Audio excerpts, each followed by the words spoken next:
প্রিয় বন্ধুগণ, আজকের এই বিশেষ লাইভে আপনাদেরকে স্বাগত জানাই। আপনাদের সাথে আমি আছি আসাদ নূর। আজকে সেই চমক আমাদের সাথে থাকছেন। একে, একে আমি আপনাদেরকে পরিচয় করে দিচ্ছি। আপনারা দেখতে পাচ্ছেন আমাদের সাথে স্ক্রিনে আছেন মুফতি ইমরান বিন বশির। মুফতি ইমরান বিন বশির আপনাকে স্বাগত জানাই। ধন্যবাদ আসাদ ভাই আপনাকে আমাদেরকে লাইভে যুক্ত করবার জন্য, কিছু কথা বলবার সুযোগ প্রদানের জন্য। আমাদের সাথে আছেন হাফেজ এনামুল হক।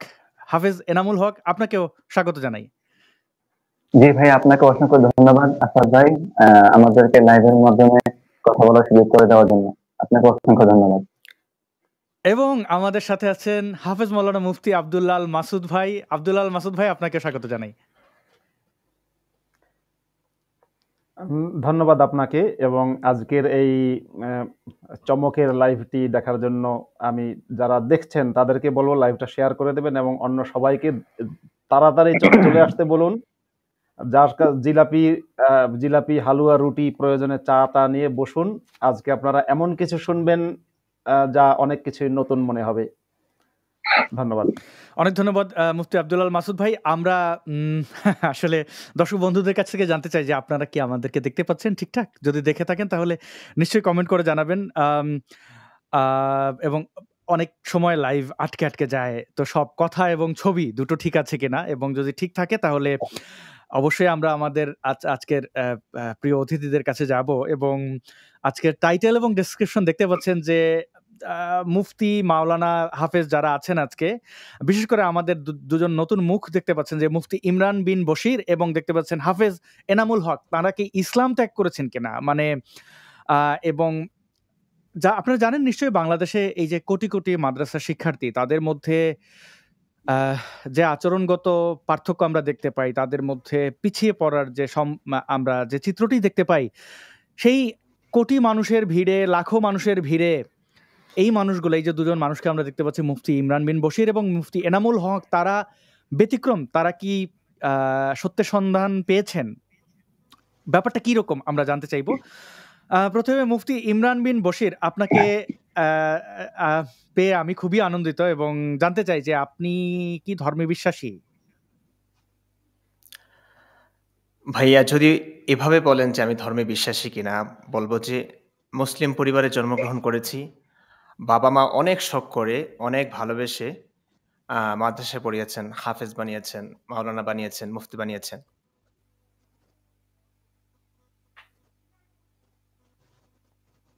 জি, আমরা আপনাকে শুনতে পাচ্ছিলাম। সম্ভবত কোনো কারণে ইমরান ভাইয়ের কানেকশনটি একটু ডিসকানেক্টেড। মুফতি মাসুদ ভাই, আপনি কি ইমরান ভাইকে শুনতে পাচ্ছেন? না, আমি শুনতে পাচ্ছি না। ইমরানের ভিডিও কোনো কারণে মনে হয় হ্যাং হয়ে গেছে। আচ্ছা, ভিডিও এবং অডিও দুটোই হয়ে গেছে। আমরা আমরা হাফেজ এনামুল হক আপনার কাছে যাই। নিশ্চয়ই ইমরান ভাই উনি ঠিক করে নিতে পারবেন এই সময়ের মধ্যে। হাফেজ এনামুল হক, আপনি কি ধর্মে বিশ্বাস করেন? মূল কথা হচ্ছে ভাইয়া, আমি তো মুসলিম পরিবারের একজন সন্তান। আমার বাবা মাও মুসলিম ছিলেন এবং আছেন। আর ধর্মের কিছু কিছু কথা এবং যে নবীজির সম্পর্কে আমরা যেগুলো জানি, ওইসব ক্ষেত্রে আমাদের কাছে কিছু সন্দেহজনক মনে হচ্ছে। এবং আমি যতটুকু পড়াশোনা করেছি, যতটুকু জেনেছি ইসলাম সম্পর্কে, কিছু কিছু হাদিস এবং কোরআন আমার কাছে অযৌক্তিক মনে হচ্ছে। ঠিক আছে, কিন্তু আমি বলবেন না যে আমি সত্যের সন্ধান খুঁজছি এবং আমি সত্যের সন্ধান আমি যেতে চাচ্ছি। অনেক ধন্যবাদ। আমরা পেয়েছি মুফতি ইমরান বিন বশির। মুফতি ইমরান বিন বশির, আপনাকে আমরা হারিয়ে ফেলেছিলাম। আপনি যদি আমাদেরকে বলতেন যে এখন কি ঠিক আছে? আমার কথা কি শোনা যাচ্ছে? জি, শুনতে পাচ্ছি, একদম স্পষ্ট শুনতে পাচ্ছি। বলছিলাম ভাইয়া, এই প্রশ্নটা আসলে খুবই কষ্টকর আমার জন্য। স্বপ্নেও যেটা ভাবেনি। আসলে বাবা মা মুসলিম এবং আমাকে অনেক শখ করে আমার বাবা মা মাদ্রাসা দিয়েছেন, হাফেজ বানিয়েছেন, মাওলানা বানিয়েছেন, মুফতি বানিয়েছেন। তো যখন ইফতার শেষ করি তখনও পর্যন্ত আমার মাথায় কল্পনাতেও আসেনি যে আমি এই অবস্থানে কখনো আসব। তো এখনো ইসলাম ত্যাগ করেছি এটা বলতে পারছি না। আমি ইসলাম ধর্ম নিয়ে কিছু সংশয়ের মধ্যে আছি। কিছু সংশয়, যেমন আমরা ছোটবেলা থেকে একটা কথা শুনেছি না যে যত বেশি পড়বে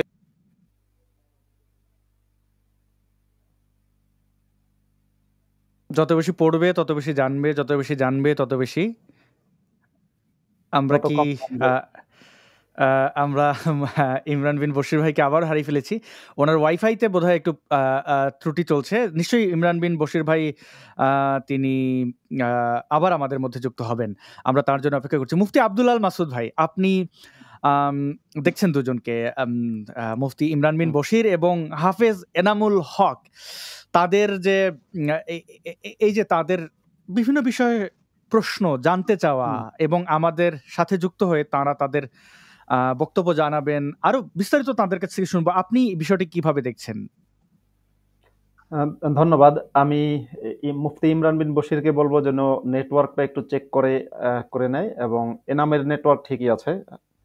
আচ্ছা, এবার এরা দুজন তারা মুসলিম কি অমুসলিম সেটা বা বিশ্বাস আছে কিনা সেটা তারা নিশ্চয়ই লাইভে আমাদেরকে বলবে।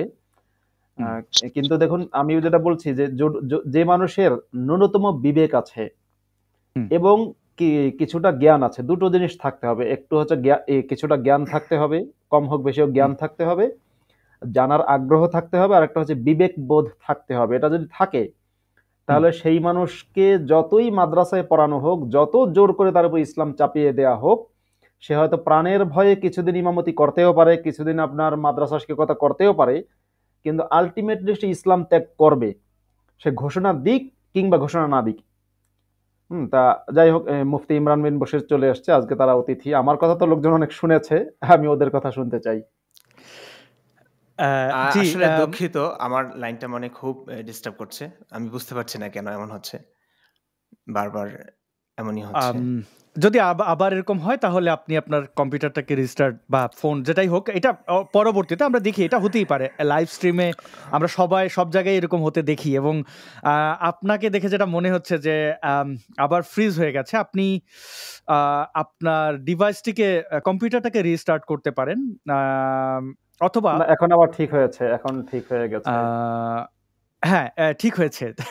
এটা হইতেই পারে, জি, এটা অনেকের ক্ষেত্রেই হয়। আমরা লাইভ স্ট্রিমে এরকম দেখি যে আচ্ছা, মুফতি ইমরান বিন বশির ভাই, আপনার পরিচয়টা জানতে চাই। আপনি কোথায় পড়াশোনা করেছেন?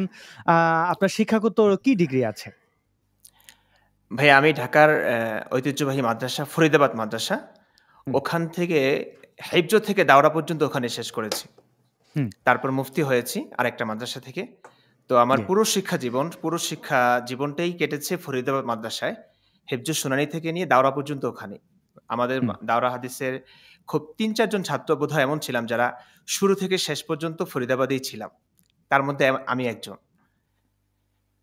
আচ্ছা, তো এবং আপনার পেশা কি ছিল সর্বশেষ? মানে আপনারা, আমি যতদূর জানি, জি, ইফতার পর থেকে ৩টা মসজিদে ইমামতি করেছি।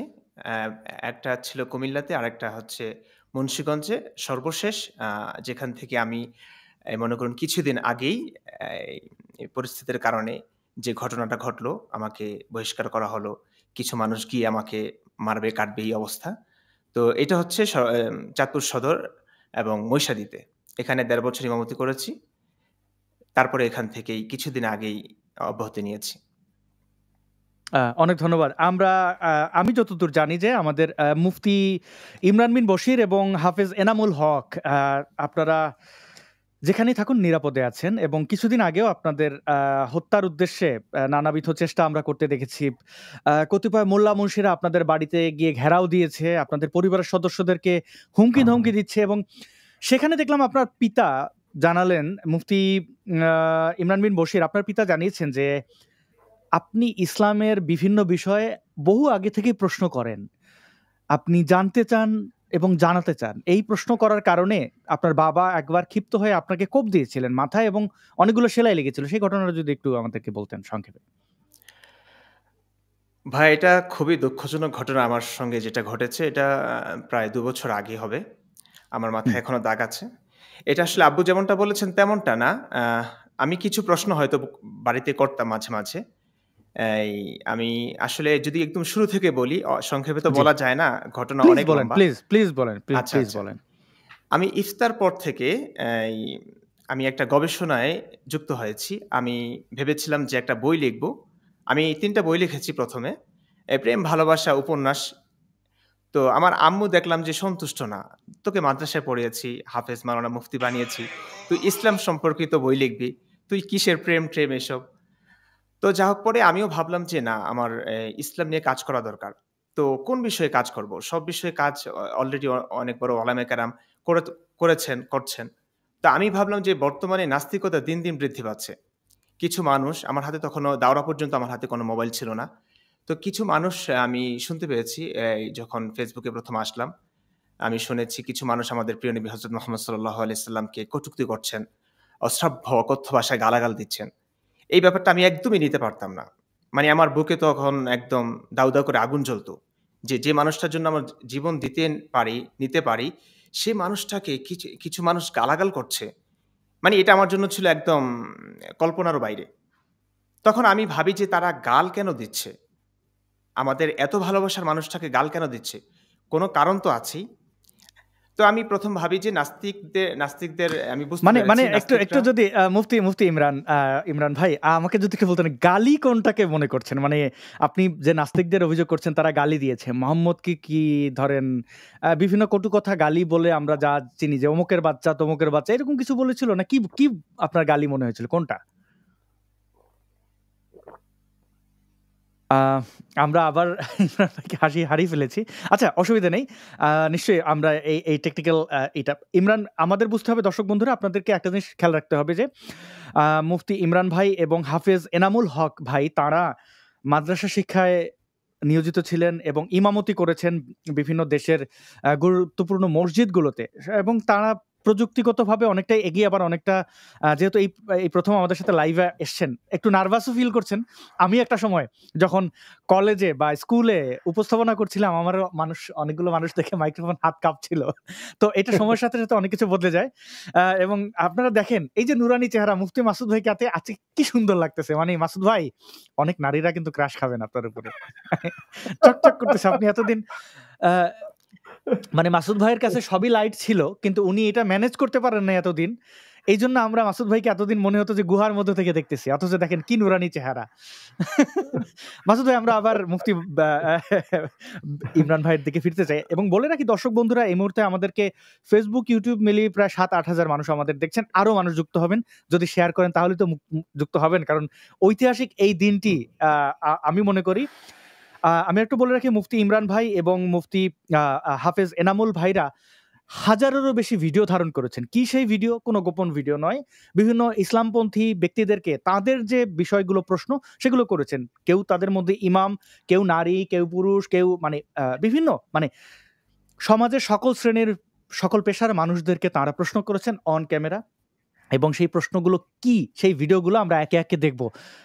থাউজেন্ডস অফ ভিডিওস ভাবতে পারেন আমরা আসলে ইতিহাসের একটা অধ্যায় এই লাইভটি হতে পারে এবং পরবর্তী ভিডিওগুলো হতে পারে।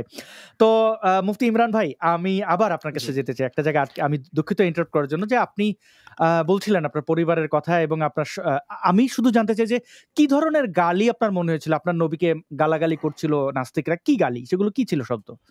ভাই এটা তখন যখন আমি শুরু করেছিলাম তখন তো আসলে বুঝিনি তারা কি ধরনের গালি দিচ্ছে। আমার কৌতূহল জেগেছে তখন যে আসলে গালিটা কি দিচ্ছে তারা। আমি কিন্তু এগুলো আমাদের লোকদের মুখ থেকে শুনতাম। মাদ্রাসায় শুনতাম, হুজুরদের মুখ থেকে শুনতাম এবং ইসলামিস্ট যারা লেখক আছেন তাদের মুখ থেকে শুনতাম গালাগাল করছে এবং কটূক্তি করছে। কটূক্তিগুলো কি এটা তো আর জানি না, কারণ যেই নাস্তিক কিংবা ব্লগাররা গালাগাল দিচ্ছেন কিংবা সমালোচনা করছেন তাদের লেখাগুলো আসলে আমার পড়া হয়নি। তো আমি ভাবলাম যে না তাহলে এরপরে আরো কিছু দিন যাবার পর আমি বুঝলাম যে তাদের মনে কিছু প্রশ্ন আছে। তারা ইসলাম নিয়ে কিছু প্রশ্ন করছে এবং সেই প্রশ্নগুলো আমি যখন বুঝলাম, জানলাম তখন আমার কাছে অনেক যৌক্তিক বলে মনে হয়েছে এবং আমি তখনই ভাবি যে না সকল নাস্তিকদেরকে তো এখন মারামারি কাটাকাটি আসলে এই দিনটা নাই। সম্ভাবনা জিহাদ যেটাকে বলে, আমিও একটা সময় খুব জিহাদে উদ্বুদ্ধ ছিলাম। কারণ স্বাভাবিক মাদ্রাসায় আমাদেরকে সবচেয়ে বেশি জিহাদে উদ্বুদ্ধ করতে শেখায় এবং তাফসিরের ঘণ্টাগুলোতে আমাদেরকে স্বাভাবিকভাবে কোরআনের জিহাদের আয়াতে ভরপুর। আমরা এমন ছিলাম যে রাসূল করিম সাল্লাল্লাহু আলাইহি ওয়াসাল্লামকে যে কটূক্তি করবে, গালাগাল দিবে তাকে এক কথায় মান সাব্বা নাবিয়ান ফাকতুলু। আব্দুল্লাহ মাসউদ ভাই অবশ্যই জানবেন, কতল করো। তো আমি এমনই ছিলাম।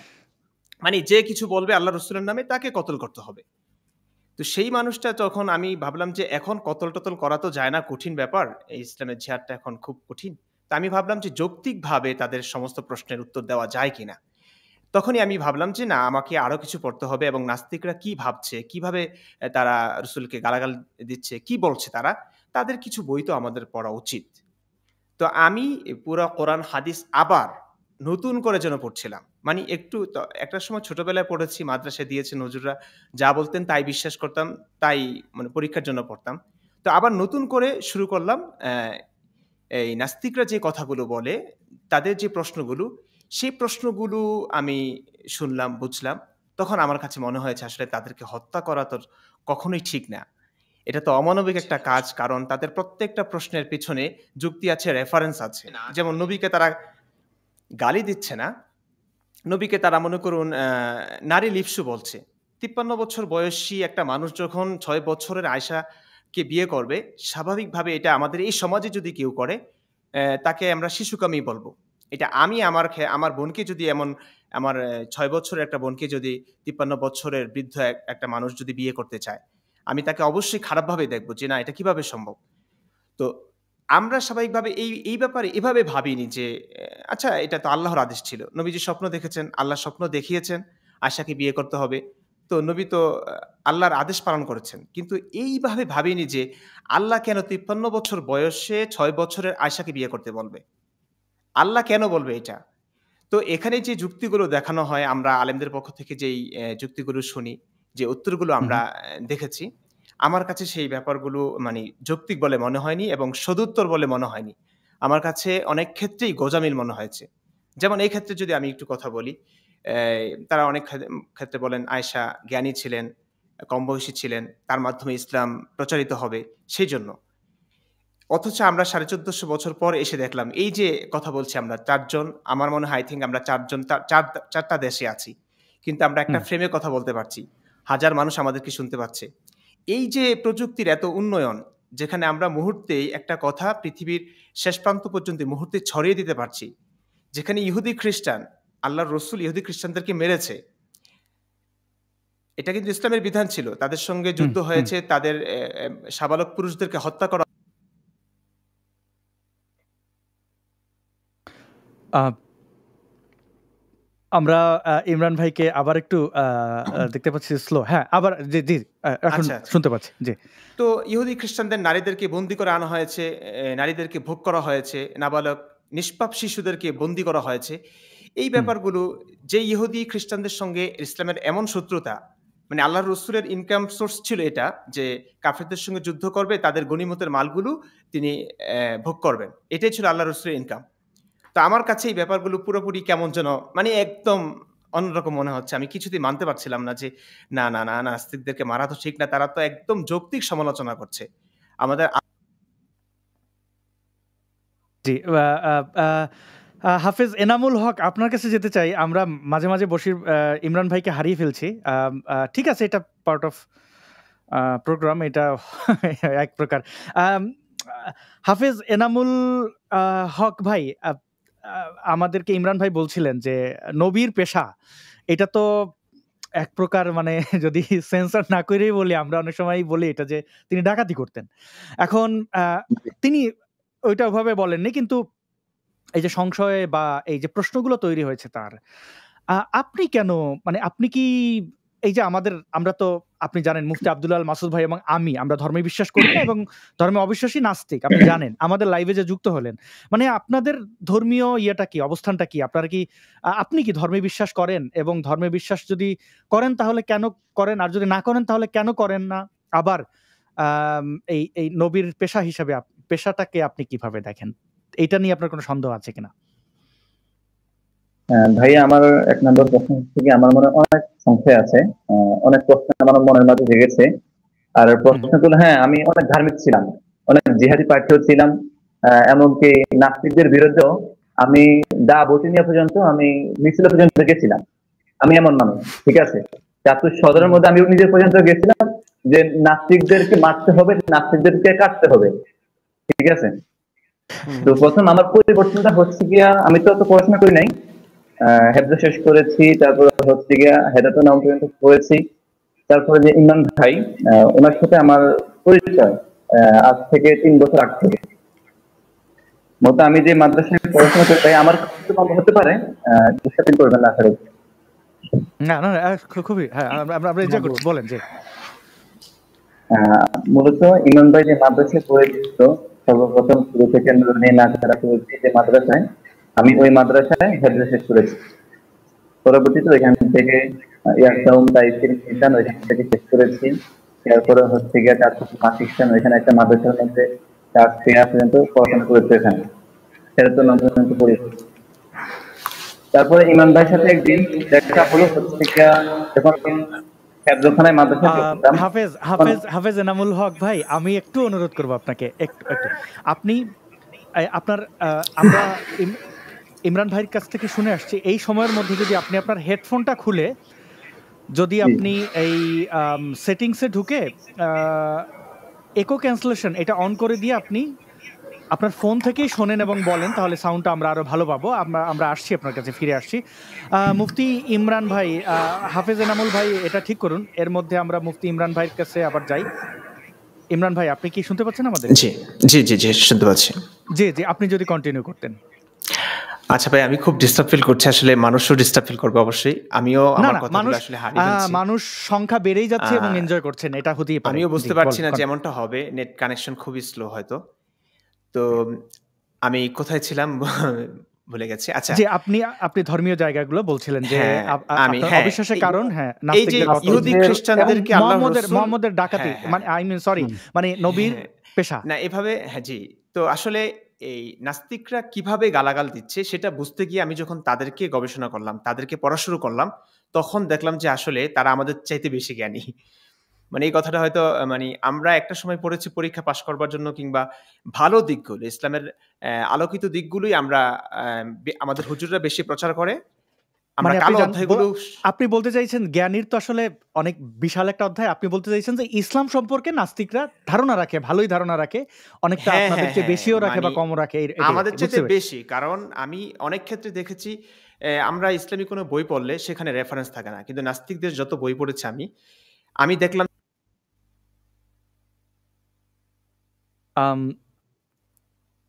আমরা আবার মুফতি সাহেবকে হারিয়ে ফেলেছি।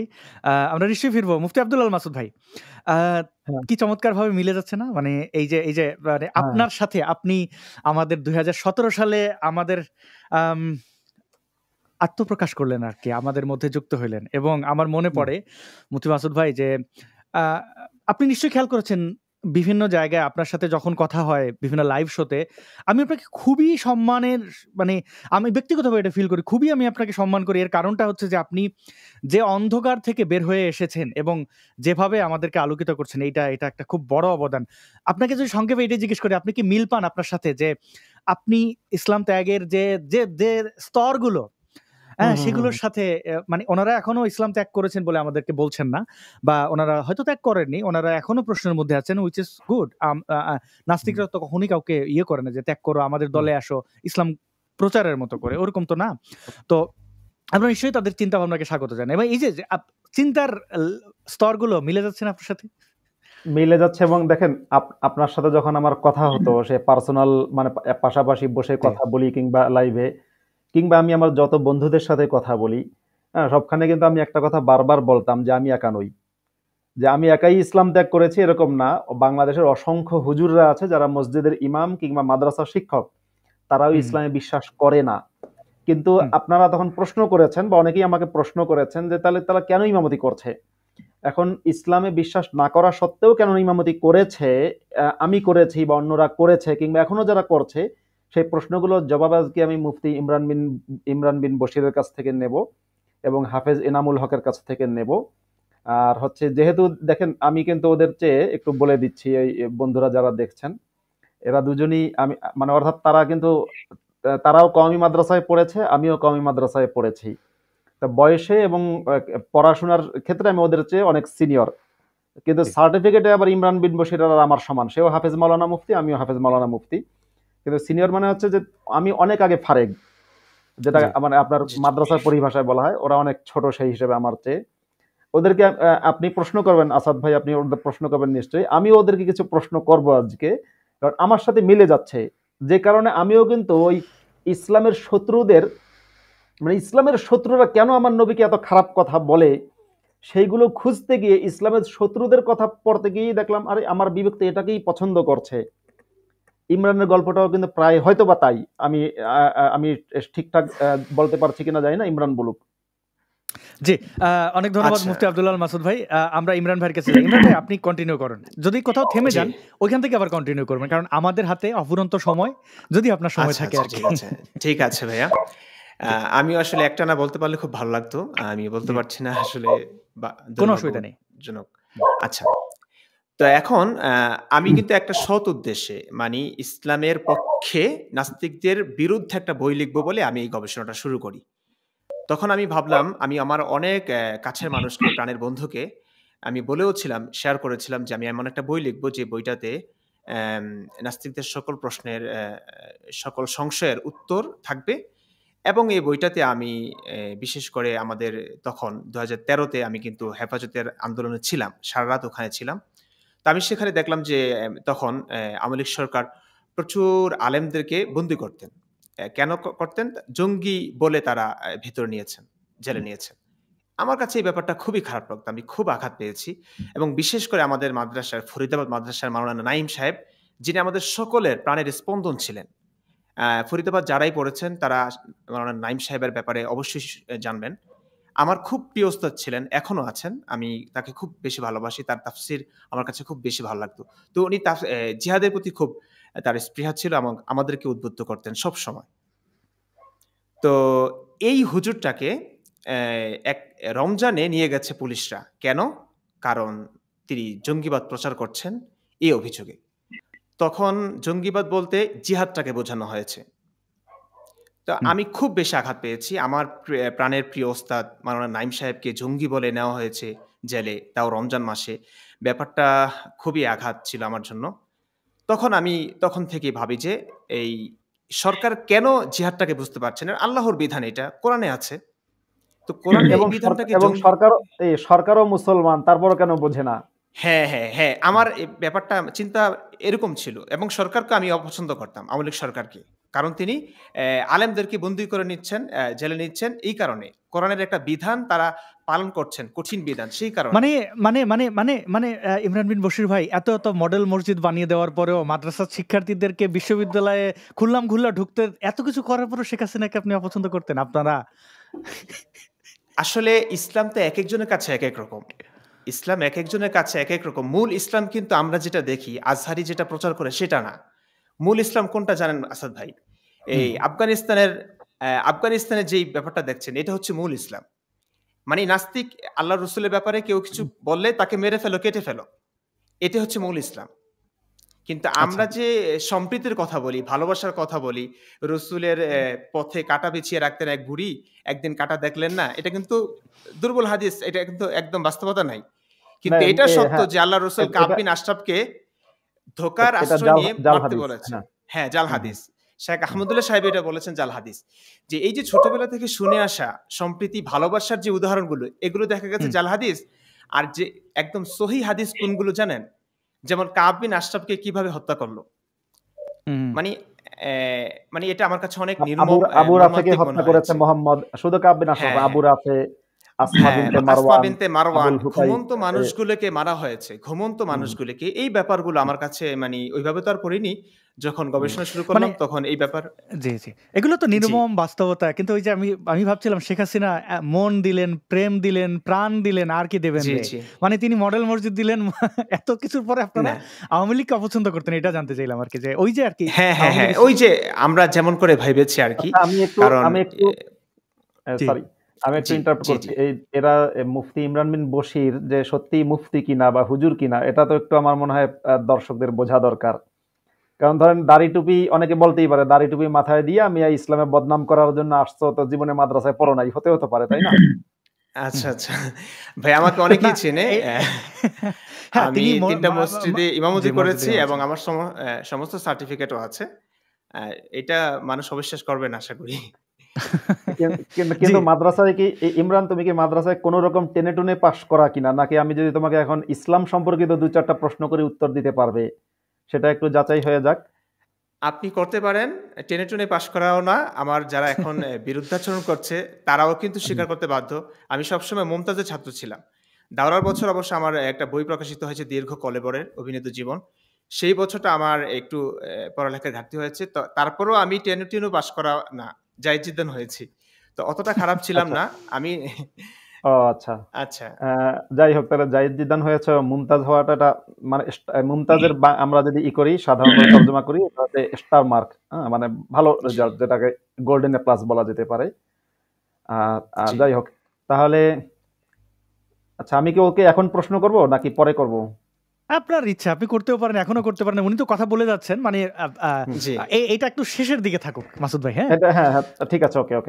আর ইমরান, তাহলে কথা বলো তুমি। তো জি আমার ওই যে গল্পটা আমি শোনাতে চাই, শেষ করতে চাই জি জি একটু। জি, প্লিজ তো প্লিজ। হ্যাঁ, তো আমি তখন পুরোপুরি গবেষণা চালিয়ে যাচ্ছিলাম দ্য ইফতার